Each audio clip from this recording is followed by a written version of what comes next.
أعوذ بالله من الشيطان الرجيم. بسم الله الرحمن الرحيم. واعلموا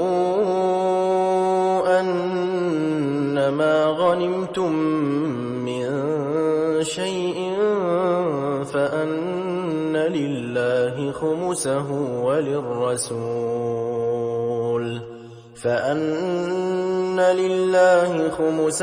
وللرسول ولذي القربى واليتامى والمساكين وابن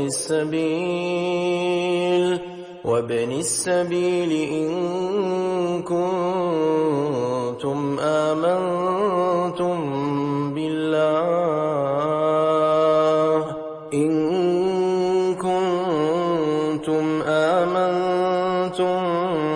بالله وما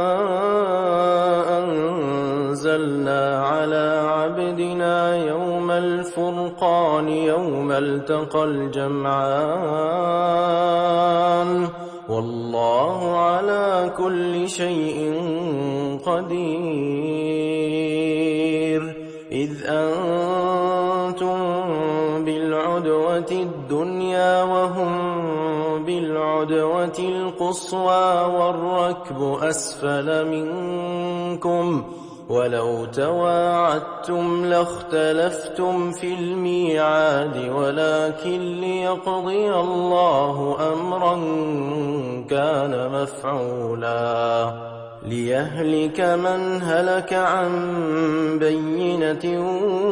ويحيى من حي عن بينة وإن الله لسميع عليم. إذ يريكهم الله في منامك قليلا ولو أراكهم كثيرا لفشلتم ولتنازعتم في الأمر ولكن الله سلم إنه عليم بذات الصدور. وإذ يريكموهم إذ التقيتم في أعينكم قليلا ويقللكم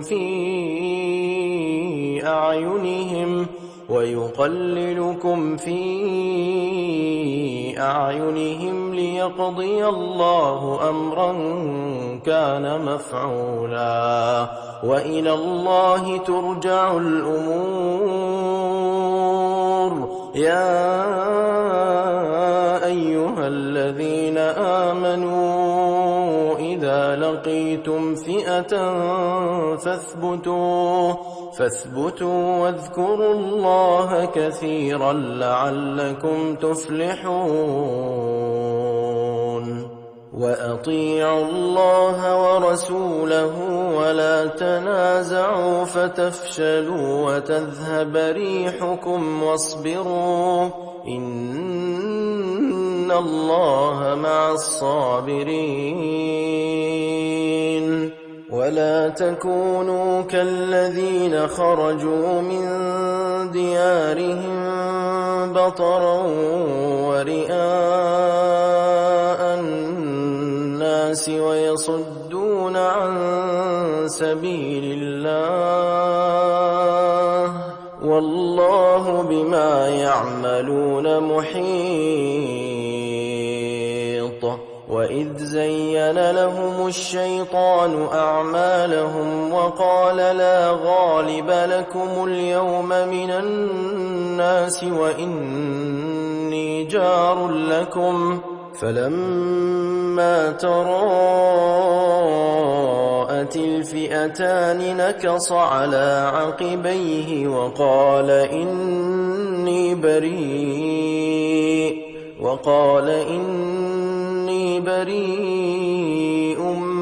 منكم إني أرى ما لا ترون إني أخاف الله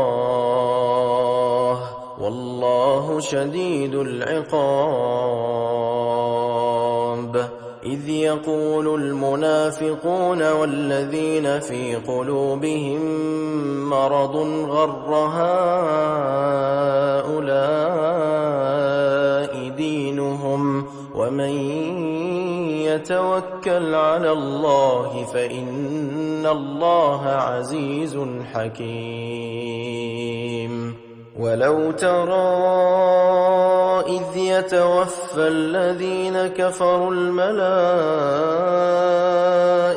يضربون وجوههم وأدبارهم وذوقوا عذاب الحريق ذلك بما قدمت أيديكم وأن الله ليس بظلام للعبيد. كدأب آل فرعون والذين من قبلهم كفروا بآيات الله فأخذهم الله بذنوبهم إن الله قوي شديد العقاب. ذلك بأن الله لم يك مغيرا نعمة أنعمها على قوم حتى يغيروا ما بأنفسهم وأن الله سميع عليم. كدأب آل فرعون والذين من قبلهم كذبوا بآيات ربهم فأهلكناهم بذنوبهم وأغرقنا آل فرعون وكل كانوا ظالمين. إن شر الدواب عند الله الذين كفروا فهم لا يؤمنون. الذين عاهدت منهم ثم ينقضون عهدهم في كل مرة وهم لا يتقون. فإما تثقفنهم في الحرب فشرد بهم من خلفهم لعلهم يذكرون. وإما تخافن من قوم خيانة فانبذ إليهم على سواء إن الله لا يحب الخائنين. ولا يحسبن الذين كفروا سبقوا إنهم لا يعجزون. وأعدوا لهم ما استطعتم من قوة ومن رباط الخيل ترهبون به عدو الله وعدوكم وآخرين من دونهم لا تعلمونهم الله يعلمهم. وما تنفقوا من شيء في سبيل الله يوفى إليكم وأنتم لا تظلمون. وإن جنحوا للسلم فاجنح لها وتوكل على الله إنه هو السميع العليم. وإن يريدوا أن يخدعوك فإن حسبك الله هو الذي أيدك بنصره وبالمؤمنين. وألف بين قلوبهم لو أنفقت ما في الأرض جميعا ما ألفت بين قلوبهم ولكن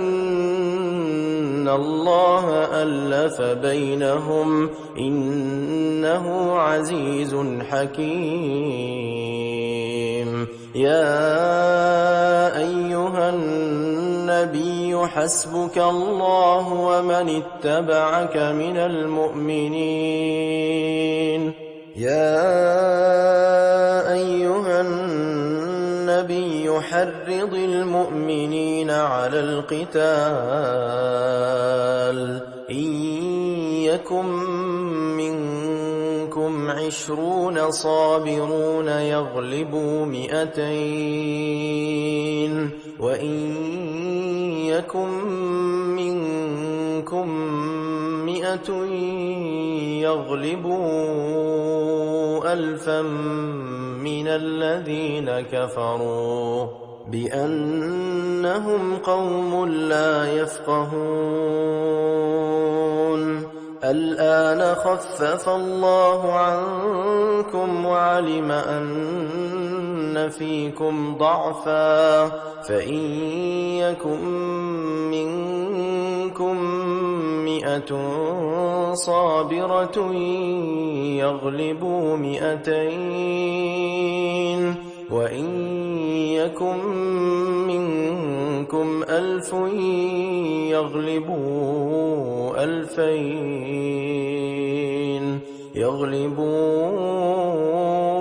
2000 بإذن الله والله مع الصابرين. ما كان لنبي أن يكون له أسرى حتى يثخن في الأرض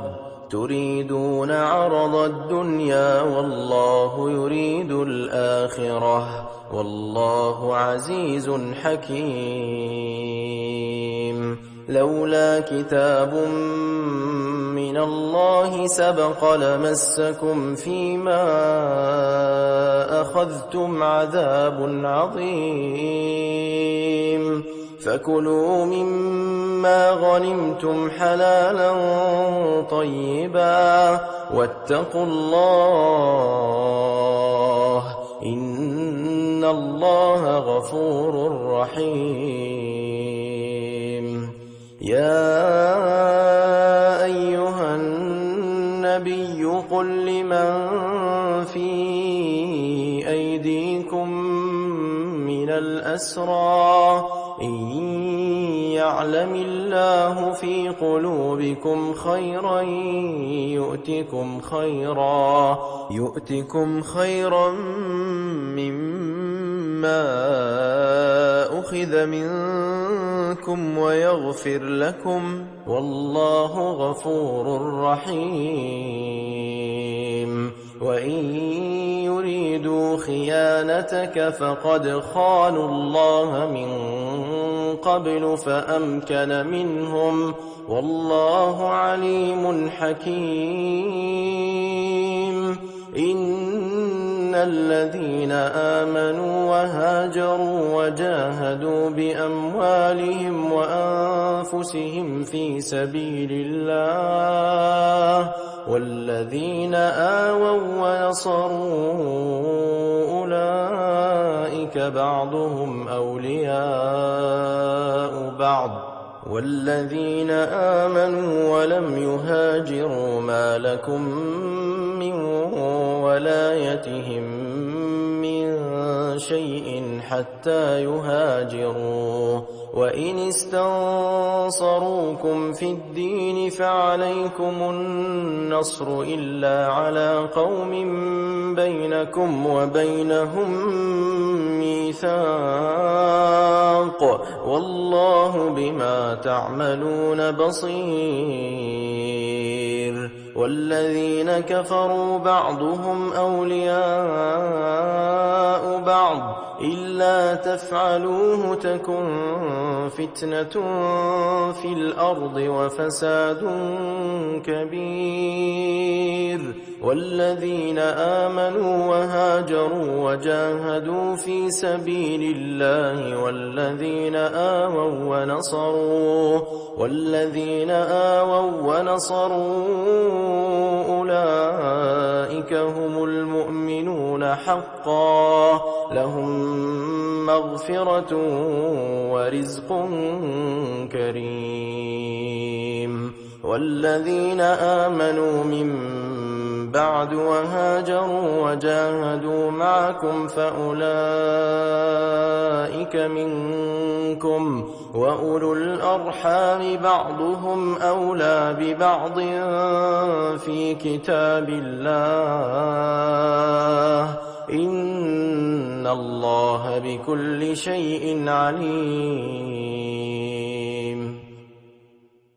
براءة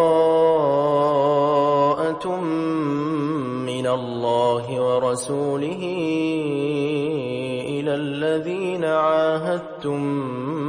من المشركين فسيحوا في الأرض 4 أشهر واعلموا أنكم غير معجز الله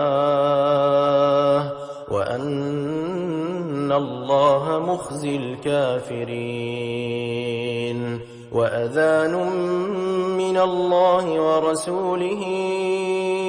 إلى الناس يوم الحج الأكبر أن الله بريء من المشركين ورسوله فإن تبتم فهو خير لكم وإن توليتم فاعلموا أنكم غير معجز الله وبشر الذين كفروا بعذاب أليم. إلا الذين عاهدتم من المشركين ثم لم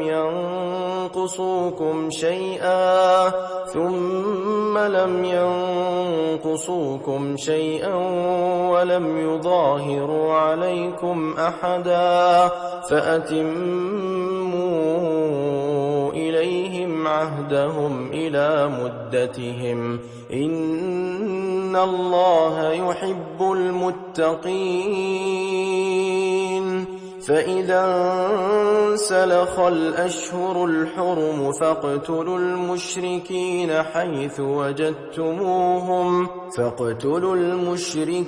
حيث وجدتموهم وخذوهم واحصروهم واقعدوا لهم كل مرصد فإن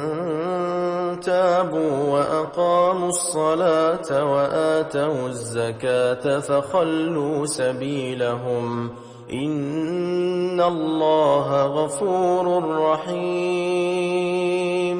وإن أحد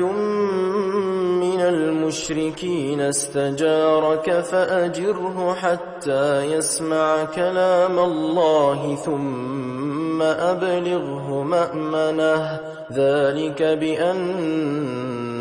قوم لا يعلمون. كيف يكون للمشركين عهد عند الله وعند رسوله إلا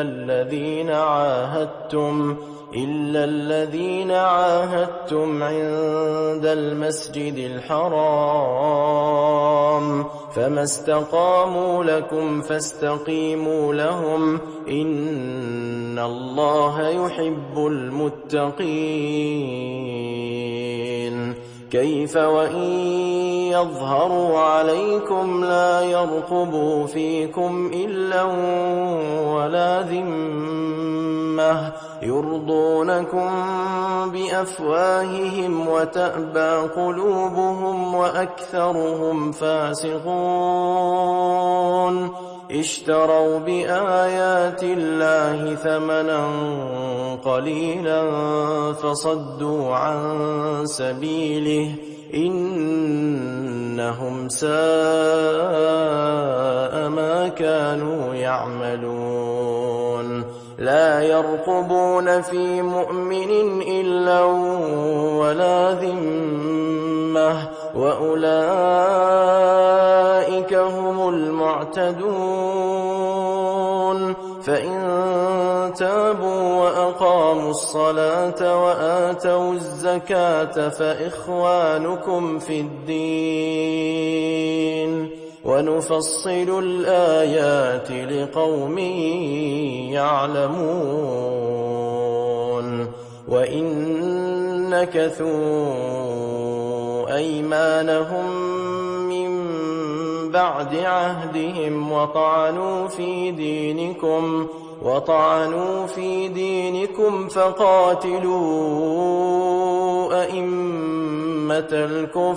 فقاتلوا أئمة الكفر إنهم لا أيمان لهم لعلهم ينتهون ألا تقاتلون قوما نكثوا أيمانهم وهموا بإخراج الرسول وهم بدؤوكم أول مرة أتخشونهم فالله أحق أن تخشوه إن كنتم مؤمنين قاتلوهم يعذبهم الله بأيديكم ويخزهم وينصركم عليهم ويشف صدور قوم مؤمنين ويذهب غيظ قلوبهم ويتوب الله على من يشاء والله عليم حكيم أم حسبتم أن تتركوا ولما يعلم الله الذين جاهدوا منكم ولم يتخذوا من دون الله ولا رسوله ولا المؤمنين وليجة والله خبير بما تعملون ما كان للمشركين أن يعمروا مساجد الله شاهدين على أنفسهم بالكفر أولئك حبطت أعمالهم وفي النار هم خالدون إنما يعمر مساجد الله من آمن بالله واليوم الآخر وأقام الصلاة وآتى الزكاة ولم يخش إلا الله فعسى أولئك أن يكونوا من المهتدين أجعلتم سقاية الحاج وعمارة المسجد الحرام كمن آمن بالله واليوم الآخر وجاهد في سبيل الله لا يستوون عند الله والله لا يهدي القوم الظالمين الذين آمنوا وهاجروا وجاهدوا في سبيل الله بأموالهم وأنفسهم أعظم درجة عند الله وأولئك هم الفائزون يبشرهم ربهم برحمة منه ورضوان وجنات لهم فيها نعيم مقيم خالدين فيها أبدا إن الله عنده أجر عظيم. يا أيها الذين آمنوا لا تتخذوا آباءكم وإخوانكم أولياء إن استحبوا الكفر على الإيمان ومن يتولهم منكم فأولئك هم الظالمون. قل إن كان آباؤكم وأبناؤكم وإخوانكم وأزواجكم وعشيرتكم وأموال اقترفتموها وتجارة تخشون كسادها ومساكن ترضونها أحب إليكم من الله ورسوله وجهاد في سبيله فتربصوا حتى يأتي الله بأمره والله لا يهدي القوم الفاسقين. لقد نصركم الله في مواطن كثيرة ويوم حنين إذ أعجبتكم كثرتكم فلم تغن عنكم شيئا وضاقت عليكم الأرض بما رحبت ثم وليتم مدبرين. ثم أنزل الله سكينته على رسوله وعلى المؤمنين وأنزل جنودا لم تروها وعذب الذين كفروا وذلك جزاء الكافرين. ثم يتوب الله من بعد ذلك على من يشاء والله غفور رحيم. يا أيها الذين آمنوا إنما المشركون نجس فلا يقربوا المسجد الحرام بعد عامهم هذا وإن خفتم عيلة فسوف يغنيكم الله من فضله إن شاء إن الله عليم حكيم. قاتلوا الذين لا يؤمنون بالله ولا باليوم الآخر ولا يحرمون ما حرم الله ورسوله ولا يدينون دين الحق من الذين أوتوا الكتاب حتى يعطوا الجزية عن يد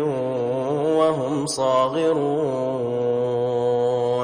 وقالت اليهود عزير ابن الله وقالت النصارى المسيح ابن الله ذلك قولهم بأفواههم يضاهئون قول الذين كفروا من قبل قاتلهم الله أنى يؤفكون. اتخذوا أحبارهم ورهبانهم أربابا من دون الله والمسيح ابن مريم وما أمروا إلا ليعبدوا إلها واحدا لا إله إلا هو سبحانه عما يشركون يريدون أن يطفئوا نور الله بأفواههم ويأبى الله إلا أن يتم نوره ولو كره الكافرون هو الذي أرسل رسوله بالهدى ودين الحق ليظهره على الدين كله ولو كره المشركون يا أيها الذين آمنوا إن كثيرا من الأحبار والرهبان ليأكلون أموال الناس بالباطل ويصدون عن سبيل الله والذين يكنزون الذهب والفضة ولا ينفقونها في سبيل الله فبشرهم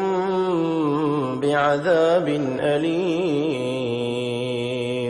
يوم يحمى عليها في نار جهنم فتكوى بها جباههم وجنوبهم وظهورهم هذا ما كنزتم لأنفسكم فذوقوا ما كنتم تكنزون إن عدة الشهور عند الله 12 شهرا في كتاب الله يوم خلق السماوات والأرض منها 4 حرم ذلك الدين القيم فلا تظلموا فيهن أنفسكم وقاتلوا المشركين كافة كما يقاتلونكم كافة واعلموا أن الله مع المتقين إنما النسيء زيادة في الكفر يضل به الذين كفروا يحلونه عاما ويحرمونه عاما ليواطئوا عدة ما حرم الله فيحلوا ما حرم الله زين لهم سوء أعمالهم والله لا يهدي القوم الكافرين يا أيها الذين آمنوا ما لكم إذا قيل لكم انفروا في سبيل الله اثاقلتم إلى الأرض أرضيتم بالحياة الدنيا من الآخرة فما متاع الحياة الدنيا في الآخرة إلا قليل إلا تنفروا يعذبكم عذابا أليما ويستبدل قوما غيركم ولا تضروه شيئا والله على كل شيء قدير إلا تنصروه فقد نصره الله إذ أخرجه الذين كفروا ثاني اثنين إذ هما في الغار إذ يقول لصاحبه لا تحزن إن الله معنا فأنزل الله سكينته عليه وأيده بجنود لم تروها وجعل كلمة الذين كفروا السفلى وكلمة الله هي العليا والله عزيز حكيم انفروا خفافا وثقالا وجاهدوا بأموالكم أنفسكم في سبيل الله، ذلكم خير لكم إن كنتم تعلمون. لو كان عرضا قريبا وسفرا قاصدا لاتبعوك ولكن بعدت عليهم الشقة، وسيحلفون بالله لو استطعنا لخرجنا معكم يهلكون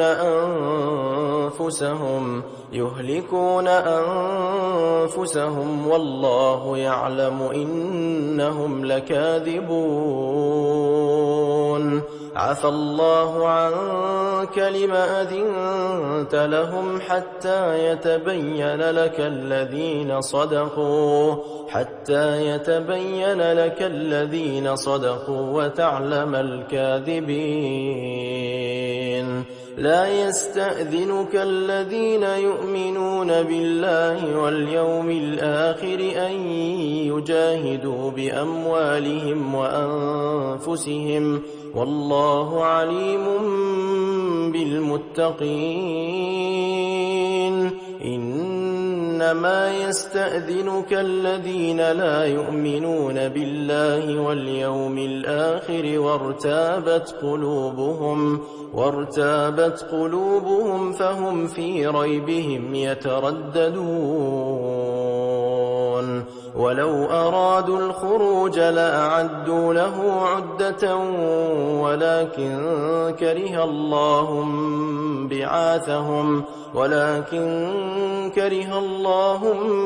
بعاثهم فثبطهم وقيل اقعدوا مع القاعدين.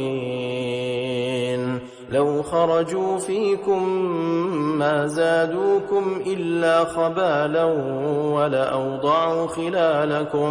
ولأوضعوا خلالكم يبغونكم الفتنة وفيكم سماعون لهم والله عليم بالظالمين. لقد ابتغوا الفتنة من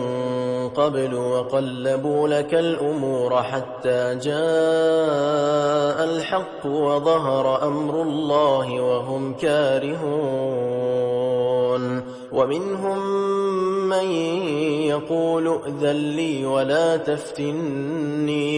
ألا في الفتنة سقطوا وإن جهنم لمحيطة بالكافرين. إن تصبك حسنة تسؤهم وإن تصبك مصيبة يقولوا قد أخذنا أمرنا من قبل ويتولوا وهم فرحون. قل لن يصيبنا إلا ما كتب الله لنا هو مولانا وعلى الله فليتوكل المؤمنون. قل هل تربصون بنا إلا إحدى الحسنيين ونحن نتربص بكم أن يصيبكم الله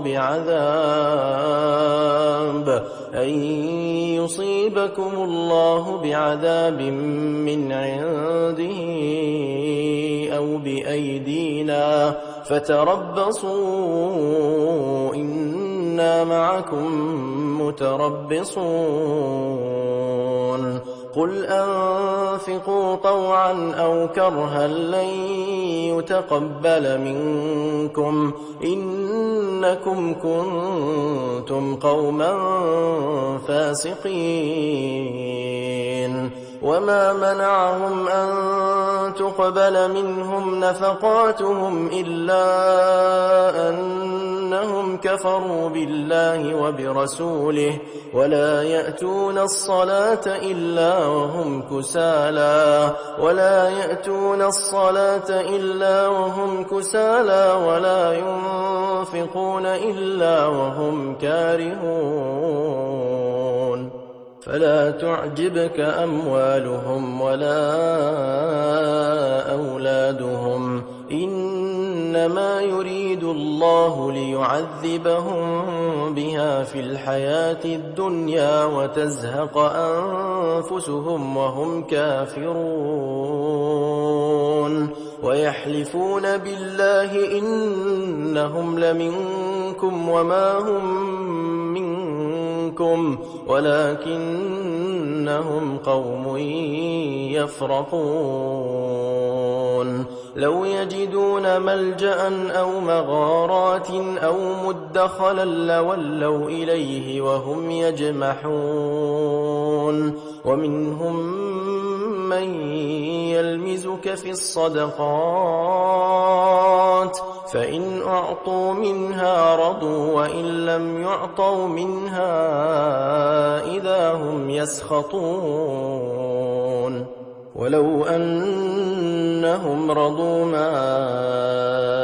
آتاهم الله ورسوله وقالوا حسبنا الله سيؤتينا الله من فضله ورسوله إنا إلى الله راغبون إنما الصدقات للفقراء والمساكين والعاملين عليها والمؤلفة قلوبهم وفي الرقاب والغارمين وفي سبيل الله وابن السبيل فريضة من الله والله عليم حكيم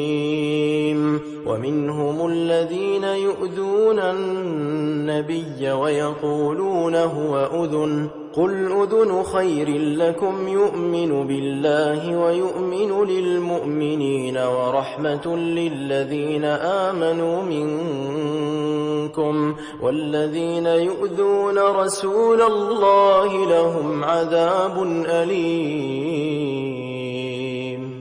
يحلفون بالله لكم ليرضوكم والله ورسوله أحق أن يرضوه إن كانوا مؤمنين ألم يعلموا أنه من يحادد الله ورسوله فأن له نار جهنم خالدا فيها ذلك الخزي العظيم يحذر المنافقون أن تنزل عليهم سورة تنبئهم بما في قلوبهم قل استهزئوا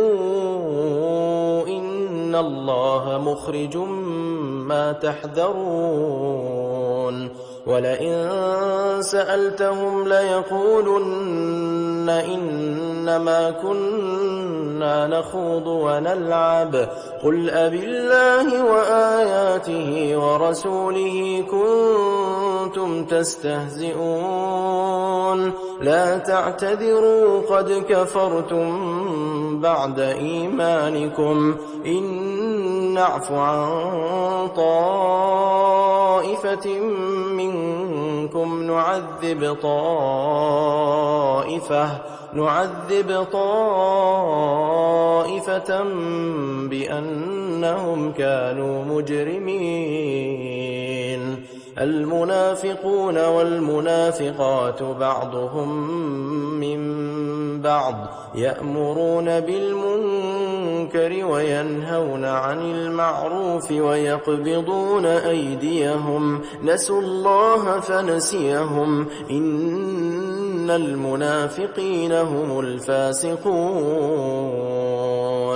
وعد الله المنافقين والمنافقات والكفار نار جهنم خالدين فيها هي حسبهم ولعنهم الله ولهم عذاب مقيم كالذين من قبلكم كانوا أشد منكم قوة وأكثر أموالا وأولادا فاستمتعوا بخلاقهم فاستمتعتم بخلاقكم كما استمتع الذين من قبلكم بخلاقهم وخضتم كالذي خاضوا أولئك حبطت أعمالهم في الدنيا والآخرة وأولئك هم الخاسرون ألم يأتهم نبأ الذين من قبلهم قوم نوح وعاد وثمود وقوم إبراهيم وأصحاب مدين والمؤتفكات أتتهم رسلهم بالبينات فما كان الله ليظلمهم ولكن كانوا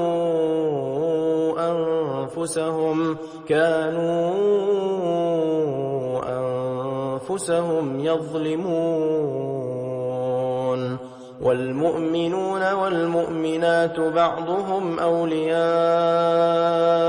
بعض يأمرون بالمعروف وينهون عن المنكر ويقيمون الصلاة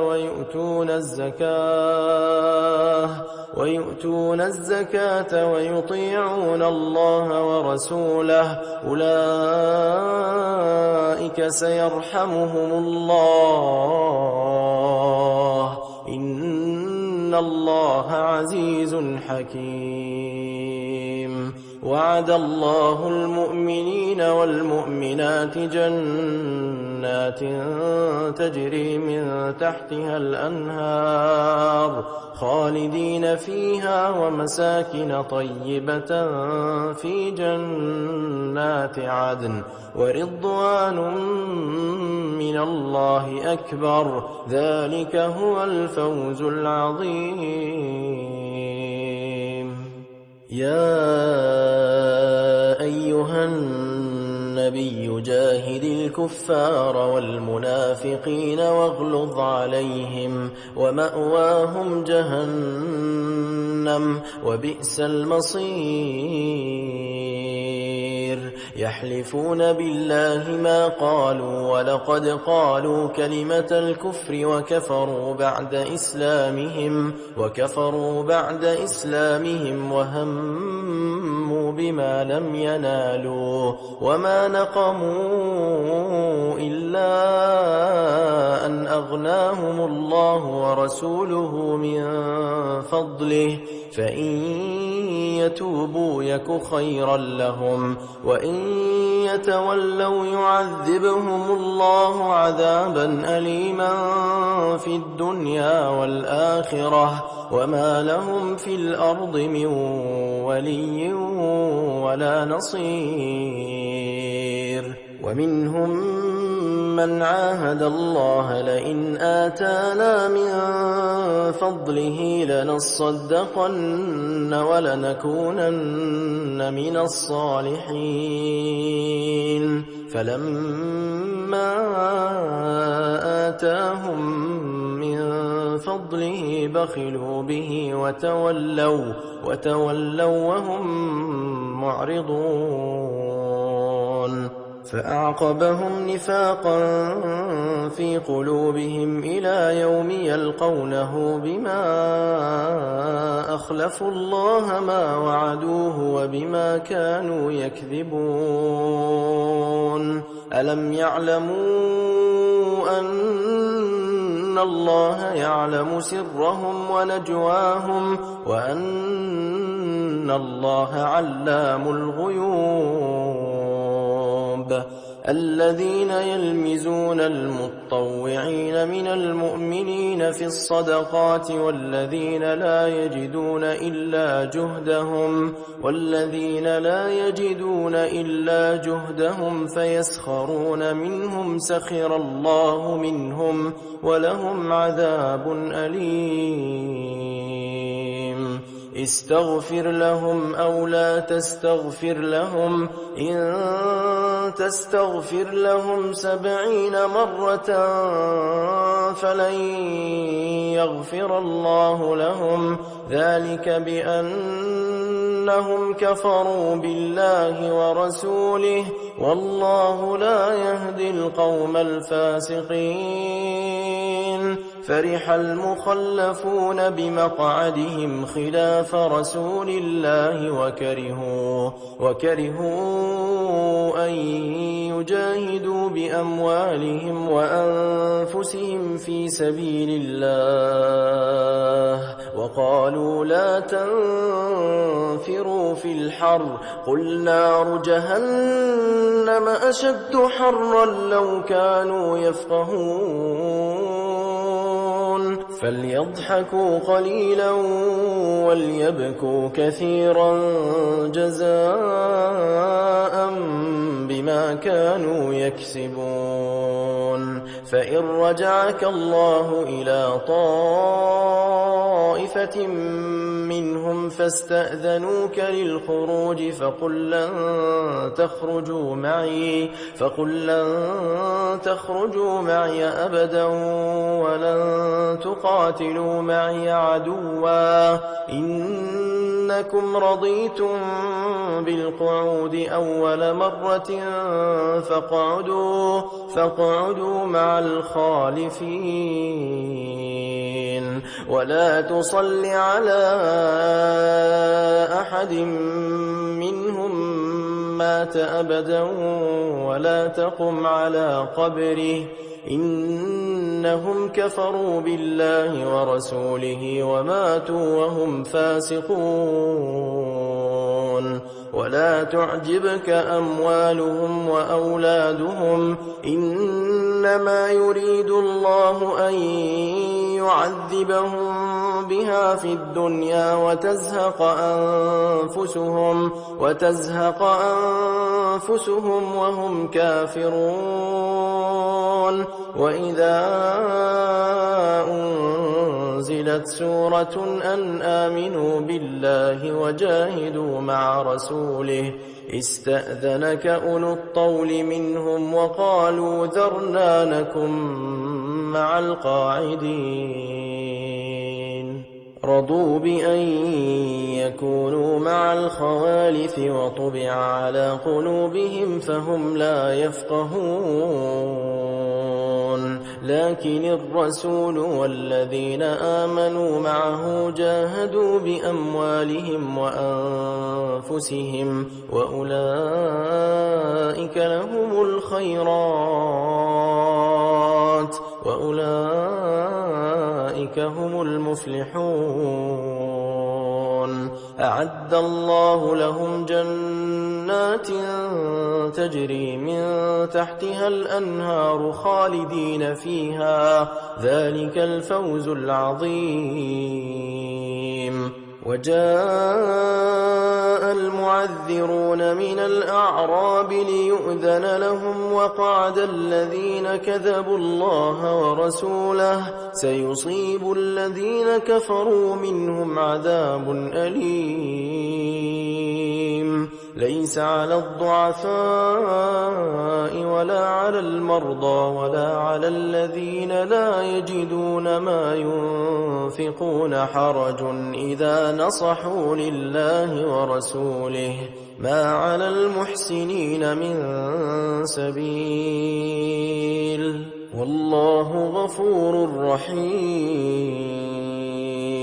ولا على الذين إذا ما أتوك لتحملهم قلت لا أجد ما أحملكم عليه تولوا وأعينهم تفيض من الدمع حزنا ألا يجدوا ما